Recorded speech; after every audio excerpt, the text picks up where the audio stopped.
Կալանքը լինելով ամենախիստ խափանման միջոցը որպես կանոն պետք է կիրառվի որպես ծայրահեղ միջոց, երբ այլընտրանքային խափանման միջոցներն ի զորու չեն ապավելու անձի պատշաճ վարկագիծը։ Սակայն հակառակ քրեական դատավարության օրենսգրքի պահանջների այն կիրառվում է շատ հաճախ եւ անհարկի։ Կալանքի կիրառման պրակտիկան Հայաստանում գտնվում է շատ վատ վիճակում, ինչին անդրադարձ են կատարել միջազգային հեղինակավոր կառույցներն իրենց զեկույցներում եւ ՄԻԵԴ Հայաստան դեմ կայացրած իր վճիռներում։ Գերակշիռ դեպքերում դատարանները բավարարում են քննիչների ներկայացրած միջնորդությունները կալանքը որպես խափանման միջոց կիրառելու մասին, առանց հավուր պատշաճի անդրադառնալով միջնորդության օրինականությանն ու հիմնավորվածությանը, հողում կատարելով պատճառաբանություններին, որոնք շատ հաճախ չեն հիմնավորվում գործի նյութերում առկա փաստական տվյալներով։ Օրենսդրությամբ նախատեսված կալանքի ժամկետները լիովին բավարար են արդյունավետ քննություն իրականացնելու համար, սակայն պրակտիկայում հանդիպում ենք դեպքերի, երբ վարույթն իրականացնող մարմնի կողմից չի դրսևորվում պատշաճ ժամնասիրություն, ինչի հետևանքով անձը շարունակում է տևական ժամանակ գտնվել կալանքի տակ, որի հետևանքով էլ խախտվում են անձի ազատության եւ ողջամիջամկետում գործի հրապարակային քննության իրավունքը։ Վարույթն իրականացնող մարմնի կողմից շատ անգամներ անգորություն է դրսևորվում, որի հետևանքով ժամկետ են երկարացնում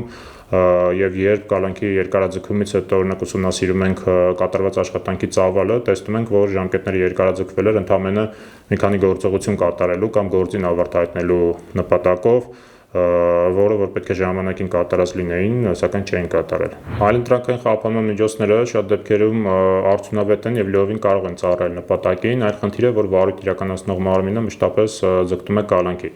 Տեխնիկական միջոցներն ու ռեսուրսները բավարար են դրանք իրականացնելու համար, սակայն անգամ եթե բավարար չլինեին, միևնույն է դա չէր արդարացնի դրանց փոխարեն կալանքի կիրառումը, դա ակասում է օրենսդրությանը։ Դատարանները ավելի շատ կարծես նախապատվություն տան կալանքի կիրառման այլ ընտրանքային խափանման միջոցների փոխարեն, քանի որ շատ անգամներ քննիչների եւ դատախազների կողմից ներկայացված միջնորդությունները կալանավորման մասին կարծես կաշկանդեն դատարաններին եւ լինում են դեպքեր, երբ դատարանները բավարարում են այդ միջնորդությունները։ Կալանքից ազատման հիմքերի առկայության դեպքում կալանավորված անձին կանհապաղ ենթակային ազատ արձակման եւ դա որևէ կերպ չի կարող խոչընդոտվել։ Սակայն պրակտիկայում շատ դեպքեր են հանդիպում, երբ վարույթն իրականացնող մարմնի կողմից չի դրսևորվում գործի քննության ընթացքում պատշաճ ժամնասիրություն, ինչի հետևանքով անձը տևական ժամանակ գտնվում է կալանքի տակ։ Նաև շատ դեպքեր են լինում, երբ կալանքի կիրառումը կամ երկարաձգումը օգտագործում է որպես պատժիչ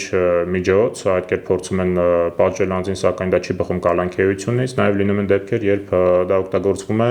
անձի նկատմամբ հոգեբանական ճնշում գործադրելու եւ ցուցմունք կորզելու նպատակով։ Դատական վերահսկողության մեխանիզմները բավարար են, եթե դատարանները